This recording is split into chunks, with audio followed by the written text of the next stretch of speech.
Hello everybody. Thank you for being here. Hi, I'm Elena and this video is basically going to be a little catch up on my current reads. I just finished finals and am home for the summer. As you can tell, this is not a dorm room. First of all, the walls are painted blue, and second of all, there's two windows, which no dorm room can have, obviously. But yeah, I'm excited to be back. I'm excited to be here with you guys. Basically, I have a huge physical TBR that I want to share with you. I want to share my most recent reads, what I'm currently reading, and hopefully figure out what to read next because I'm almost done with 2 books and I have no idea what to read. Yeah, so let's get down to it, shall we? So if you're new here, hello, I'm Elena. I use she, her pronouns, college freshman, going to be sophomore next year, which is really wild. If you aren't new here, you're probably wondering if I even go to college. You're like, Miss Girl, I've watched a few of your other videos, and you say you go to college. You say you're going to film us a video from said college, and yet you're always here in this room or sitting on the floor in front of your bookshelf. So what is happening here? Well, it turns out that filming at school is kind of hard because I have to work around my roommate's schedule, my schedule, but basically I'm hoping to make up for that over the summer. I did also just start this channel right before I started college, which was a really interesting decision on my part. We're not going to analyze that too much. Now that you know that tidbit of my life, let's talk about books. So I recently finished 2 books. First we're going to discuss Payback's a Witch by Lana Harper. I was going to say by Emmy Harlow. That happens to be the main character's name, not the author's name. So I'm glad I checked. Anyway, so this book is about Emmy Harlow. She grew up in small witchy town in the eastern United States. She has witchy powers, but not very much. She is part of one of the 4 main founding families of this small witch town. Her family, however, is the least powerful of them, something she is very upset about throughout the book. And in high school, she had this boyfriend who ended up being a dirtbag and terrible, and after senior year, all the stuff about her boyfriend came out, and she was like, you know what? I'm done with this town. I'm done being trapped in a small town. I'm done dating this terrible person, and I'm done being the Harlow, being the magical person, but the magical person that has like no magic powers. I can basically light a candle or grow a flower, and that's it. And she's upset about that. And so she leaves. She leaves for 10 years, goes to college, gets a job, and then 10 years later, in her late 20s, I believe, she ends up coming back home to judge this like ancestral traditional competition between the other 3 founding families. And lo and behold, her terrible ex somehow shows back up again. But this time, her terrible ex wrongs Emmy's best friend and this other woman named Talia. And so the 3 of them band together to basically show him what he's missing. Basically teach him a lesson. And lovely premise. I love a good payback revenge storyline. As it goes on, the main character falls in love, and it's a sapphic love storyline. It's cute. It's good. I gave this 3 stars, probably 3.5, honestly, or excuse me, 2.5.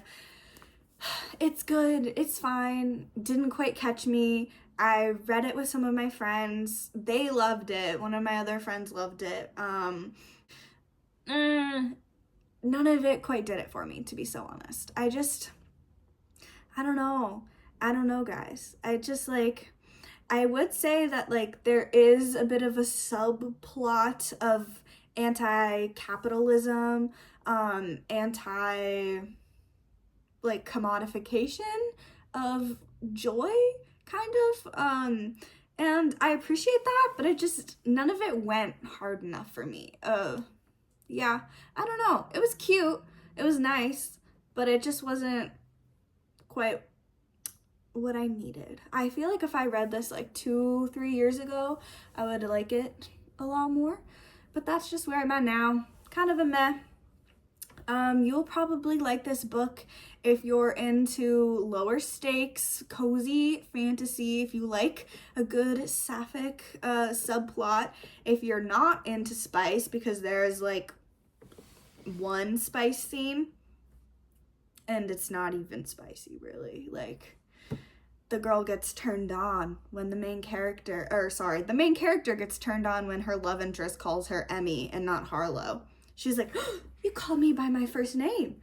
And it's like, girl, you're not English. Like, that's what us Americans do. I don't know what's going on here. But anyways, it's okay. You'll like it if you like a tidbit of magic, but not too much. If you like a little bit of found family, if you like discovering family secrets that are cool but not earth-shattering, if you like a good little plot twist that's not scary or damaging to anyone, really. It's just like, oh, didn't see that coming. Cool, okay. Yeah, this was okay. Oh, also, sword earrings. Just thought I'd share the sword earrings with you guys. I love my sword earrings. Anyways, back to books. I recently finished the audiobook of Most Ardently. I don't remember who it's by. It'll be over here though, so you can look up there. But Most Ardently is a kind of like reimagining of Pride and Prejudice. But this time it's really gay. And I use the term gay as synonymous with queer. It is also gay, but you know. Let me tell you about it first. I think I gave this 4 stars, which I think is deserved. It was a very fun time. It's about how in Pride and Prejudice, Elizabeth and Darcy. In this book, there is no Elizabeth. Elizabeth's character is instead a trans boy named Oliver. Basically, throughout the book, he is learning how to, he's kind of already accepted his identity, but learning how to be himself in public, learning how to tell his loved ones, actually, I'm not Elizabeth, I'm not the daughter you raised, I'm not your sister, I'm your son, I'm your brother, whatnot. And it's so cute and it's so sweet and it's just so good. And Darcy is gay, obviously, because he's going to end up dating and marrying Oliver, who is a man.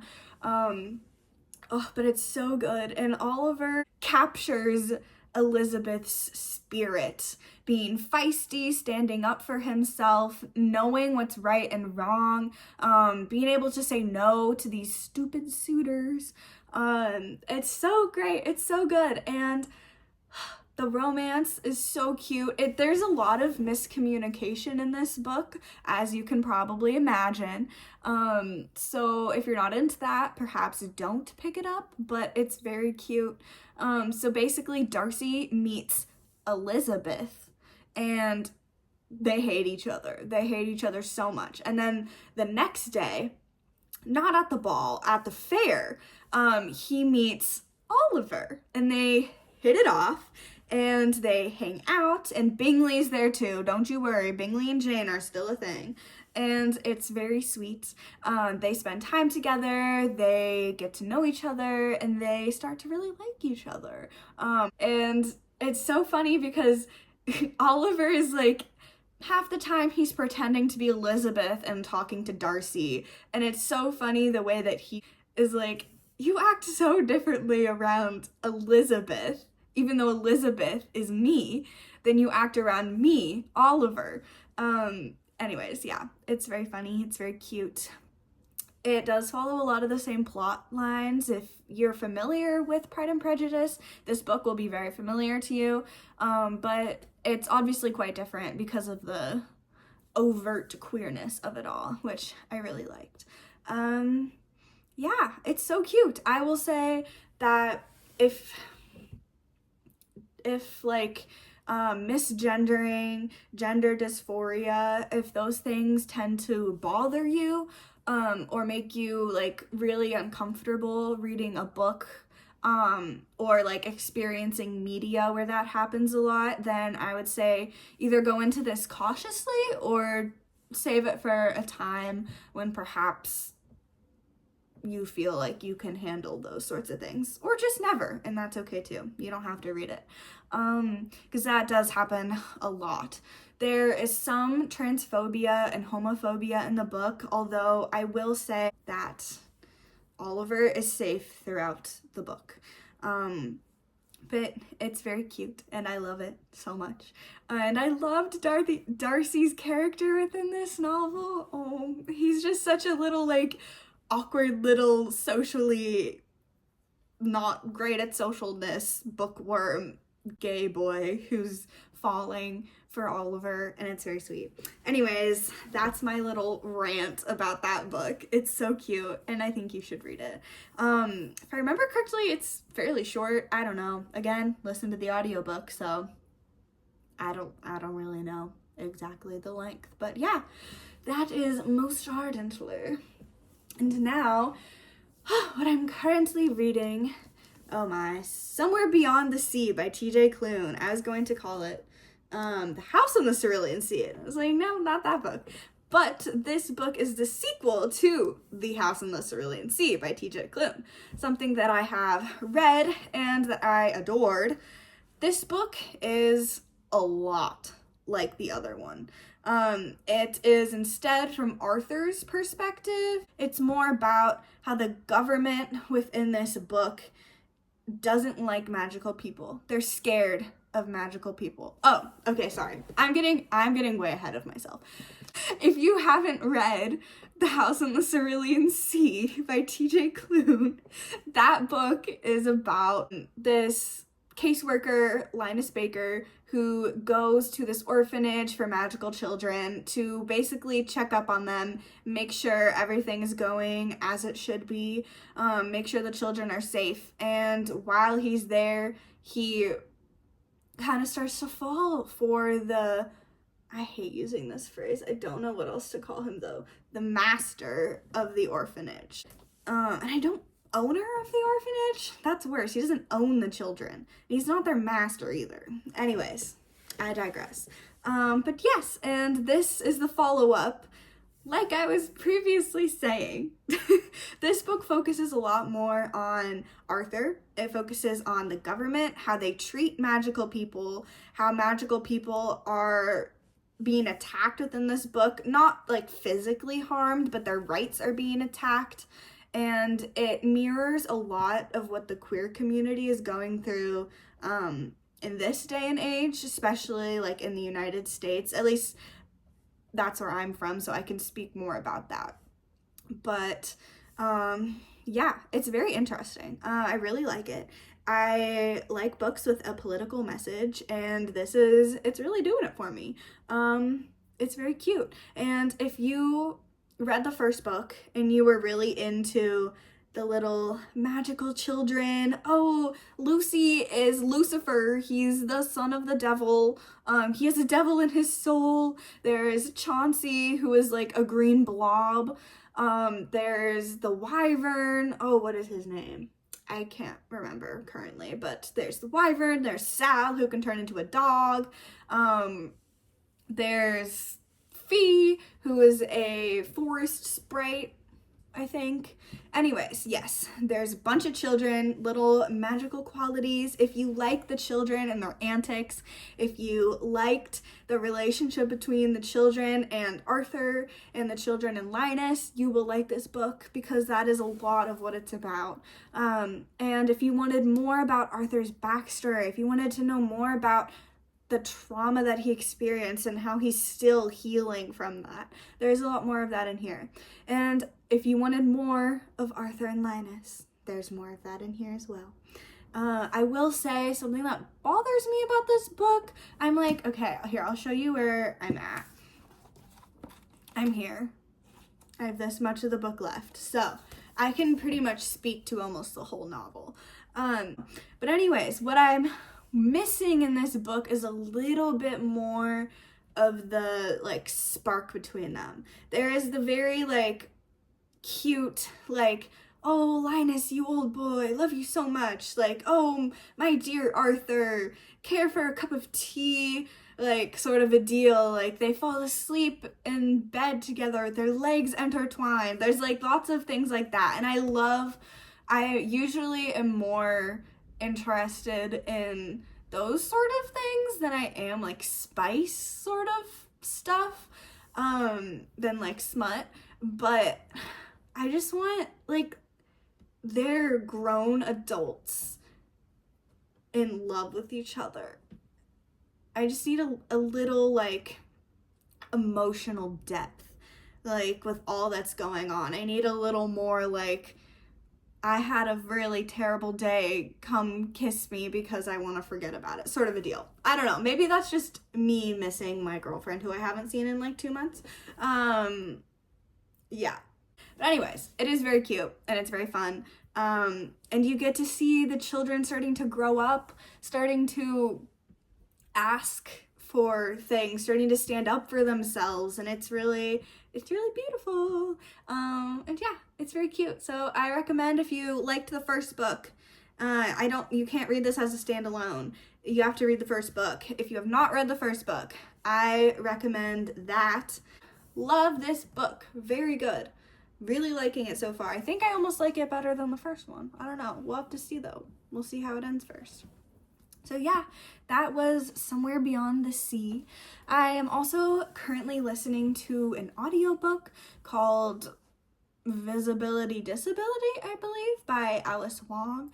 It is a short essay collection from a bunch of disabled writers and activists and poets.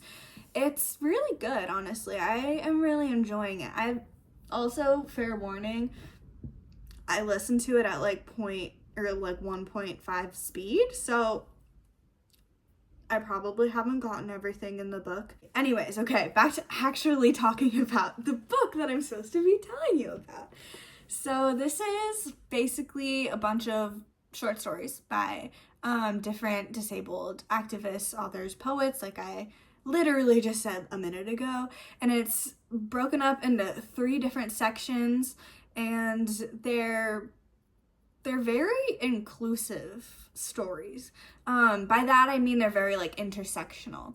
There's a lot of queer disabled stories that focus on queer disabled identity. There's a lot of stories about Blackness and disability, and how disability is much more prominent within the Black community than it is in any other racial communities, which is really interesting.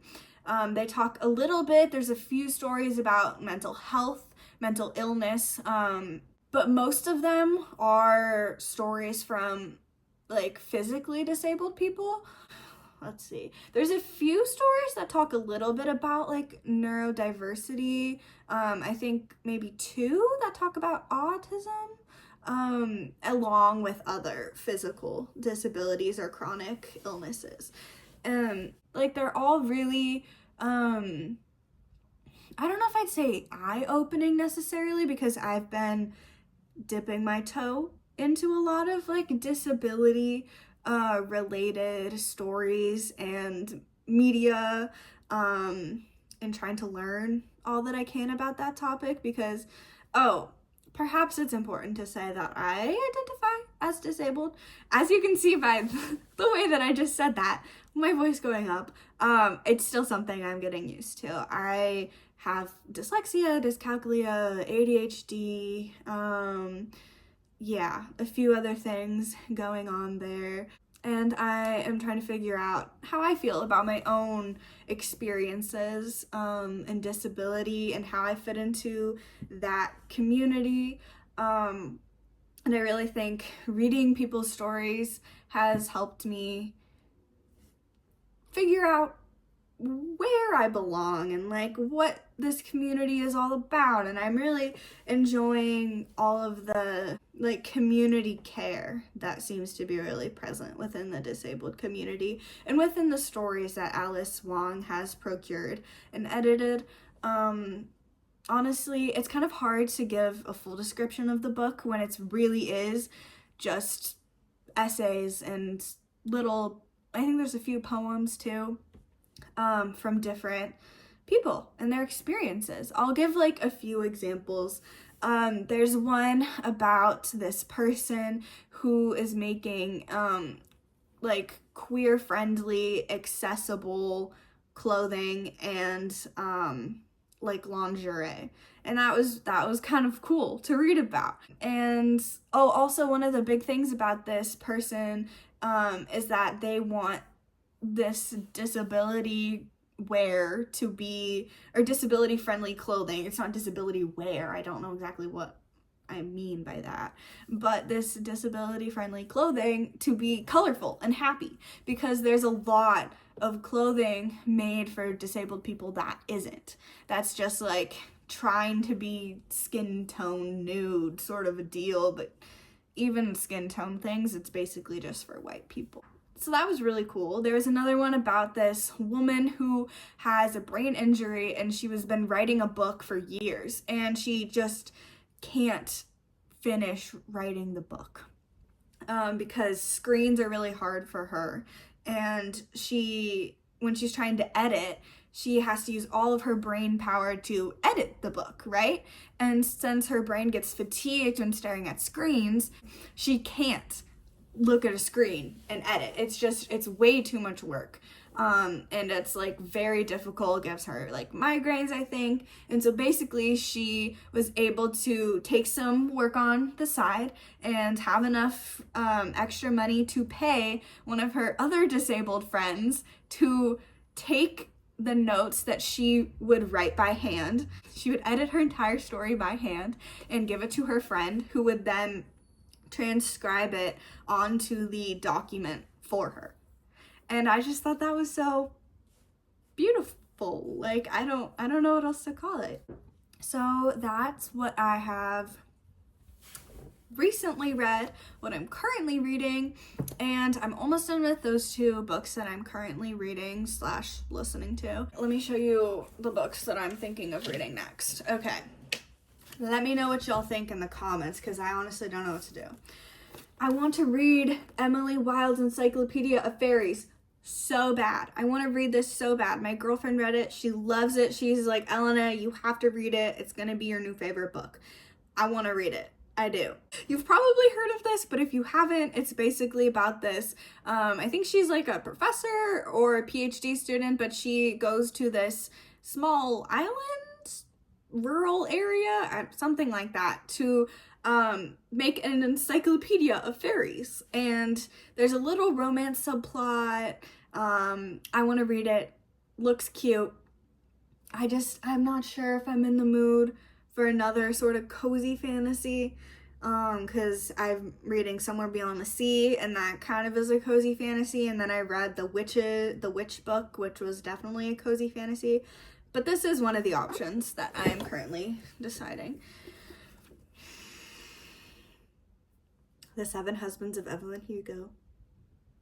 I haven't I haven't read this yet, and I've heard from all of my friends that is sacrilegious and that I cannot count as a real queer person unless I have read this book. Even one of my friends, she's like, even I read it and I'm straight. And I was like, what do you want me to say? I'm sorry, I haven't gone around to it yet. Anyways, this is about a journalist, I think, who Evelyn Hugo, previous media starlet, contacts and is like, I want you to write a story about my life. And she does. There's a lot more to it. Yeah, but you probably all know a little bit about it. But it's also queer, and I'm into that, as you can probably tell from the queer books that I am reading. But yeah, so I want to read this. I'm just not sure if I'm in the mood for something not whimsical. If you can tell, I'm having a very tough time trying to figure out what book I am in the mood to read next.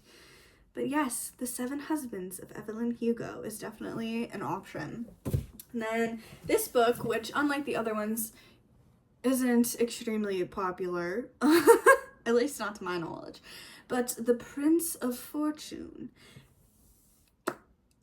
I think I've also talked to y'all about this before, perhaps, unless that was another video that I did not end up editing, which is very possible with me. But basically, the Prince of Fortune is about a prince who has magical weather powers, who is, well, supposed to be king, and he's basically just like, do I have to? I hate people. I'd much rather be in the garden with my plants, which is very relatable. And he, I think, falls in love with this lord's son, who he cannot marry because, of course, the person he has to marry has to be another royal person, someone of status, which this lord's son is not. And war happens. I don't exactly know. It's been a while since I read the back, but it sounds cute. And as we've established, I am into the gay, and this is the gay. So there's also this book. Yes. Y'all, there are so many books out there. I don't know how to pick. But anyways, little mini existential crisis for you at the very end of this video. I hope you all have a fabulous rest of your day. Please let me know in the comments if you have read any of these books, if you liked them, if you didn't. Let me know if any of the books I talked about look good to any of y'all. Also, I'm thinking of making another video like this that's instead of like college student home for summer book check-in, that's like college student home for the summer home check-in? I don't know. But basically, I want to repot my plants. I want to bake a little bit. I think in that video I'll not decorate, but redo my bookshelf. So let me know if that's something you'd be interested in. Also thinking of making a queer books video for Pride Month in June. Again, let me know if you'd be into that. Yeah, so I'll see you guys very soon. I hope you have a great rest of your day.